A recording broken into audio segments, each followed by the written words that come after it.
Hi bestie, today we are doing a Tim Burton inspired makeup look as you can see here, and yes, you're gonna have to have faith in this, trust the process.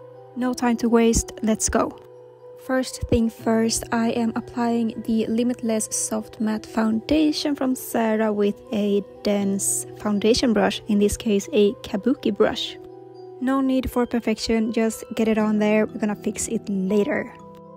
I am going for medium coverage, so 2 pumps is about enough. Sweet! Now this is a bit controversial, but with a dry sponge, I go over the foundation to get a seamless finish without compromising the coverage and still giving the impression of a second skin. Now hear me out for this one. If you struggle with large pores around your nose, take your finger, stick it up your nose, yes, your nose. Press out the nostril and apply product. This will make them disappear. I know it's strange, but I've done it for ages, works every time. Try it. 10 out of 10. With a lighter foundation shade, I lighten up my under eye area to look more alive. Sweetie, why are you so aggressive? For eyes, I'm starting with this brown and purple shade from the Flying to New York palette, applied with a flat eyeshadow brush. I am simply drawing out the crease where I want it to be and buff it out ever so gently to then blend it out to my eyebrow and upwards, not downwards.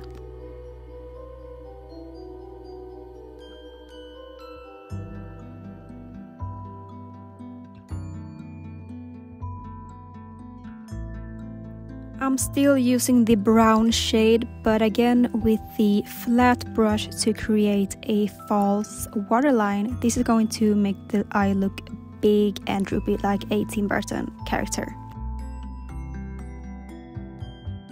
I did the other eye off camera for time efficiency, so let's go. With the purple shade, I am going over the brown shade to basically deepen the crease and make it more dramatic. As you can see, I am adding very little shadow at the time because I prefer to build up the coverage. This is the second layer of the purple shadow, and as you can see, it's already looking a lot darker. I am basically doing the same process as before with the brown, but with purple, so it's nothing complicated. P.S. I have linked all the products to the Zara web shop down below in the description. If I feel like I added too much product, I just go back with this sponge with whatever is left on it and just buff it out like this. These are the Ultimatte matte liquid lipsticks, but they are so versatile that I'm gonna use them on my eyes instead. I mean, why not? The sky is the limit, there's no rules to makeup, okay? I'm starting with the shade Ruby. I think it's my favorite from this one. They do dry down quite fast, so you want to work quickly in the beginning. But they are forgiving, so it's not the end of the world if they dry down before you're finished. Just keep going, just keep swimming, tap tap tap with your fingertips.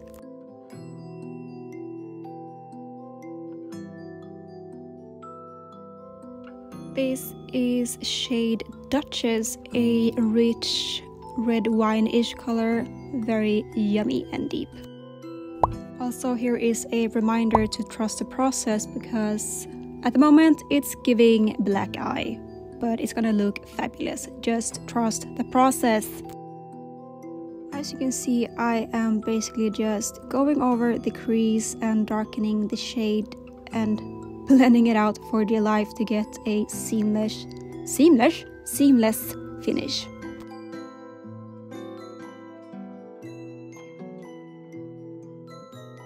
Again, please trust the process.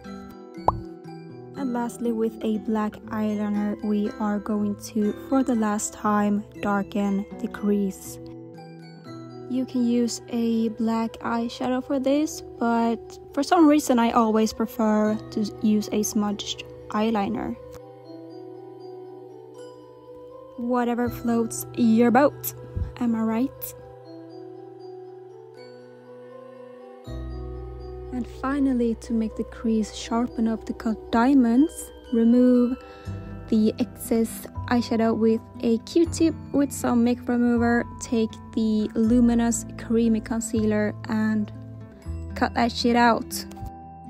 The bigger you make the lid, the bigger the eye is going to look, in a cartoonish way, so do whatever you are comfortable with. I am using the flat eyeshadow brush to really make sure I get those sharp edges. It's crucial. And tap with my fingertip to get a smooth finish. Yummy! Now this is the Quartz Veil Liquid Eyeshadow in shade Starry Universe, and it's so pretty! Also at this point it stops looking like a black eye, thankfully. Back with Matte Ruby, my baby. I am applying it as a blush with my fingertips. Again, you have to work fast, so I am taking my foundation brush and with whatever product that is left on it, and basically just going over to buff it out. Look at that, perfect.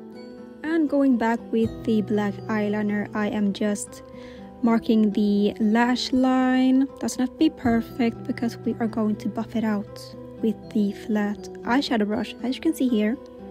Super simple, just ties it together.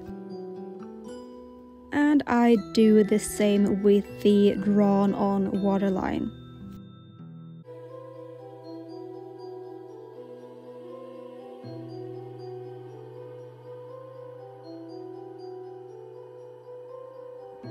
Pose, pose, you are in vogue and killing it, slay.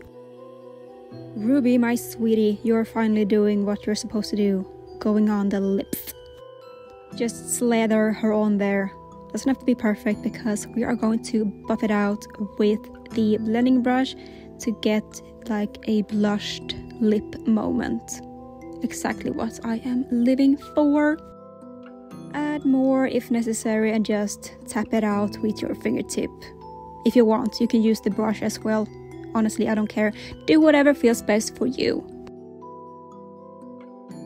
Listen, I love blush lips. I do them all the time and I always go with a darker shade in the center of the lips, in this case with Duchess again, to really give it depth, some drama. In queen behavior we trust. Yeah. Now, who would I be without lashes? To our right, I have the magnetic disco falsies that I am wearing on top. I was actually surprised over how soft the lash band is. Very comfortable. I love these. On the bottom, I am wearing these spicy TANGO lashes cut in half, and I apply them on the drawn on lash line / waterline, not my actual lash line, okay? With the Cosmic Mascara, blend your lashes with the falsies, and some people prefer to put mascara on before the falsies, but I just think it's easier to do falsies first. Only put mascara on the inner corners, not the entire lash line. You hear me? Now for the very final touches is Nourishing Lip Oil over the lipstick, Starry Universe brushed over your cheekbone, not for highlight, just for some sparkle bedazzlement. We just want a hint, not shock factor. Draw a little line from the lash band and draw on some tears with the Starry Universe. This is the type of product that it doesn't really show unless the light hits it, so it's a very nice detail. Again, it's just for this slight bedazzlement, a little touch, a little hint. And for hair, oh my gosh, wham bam, movie magic, we have a bang. And a flower crown, oh my gosh, this really puts the cherry on top.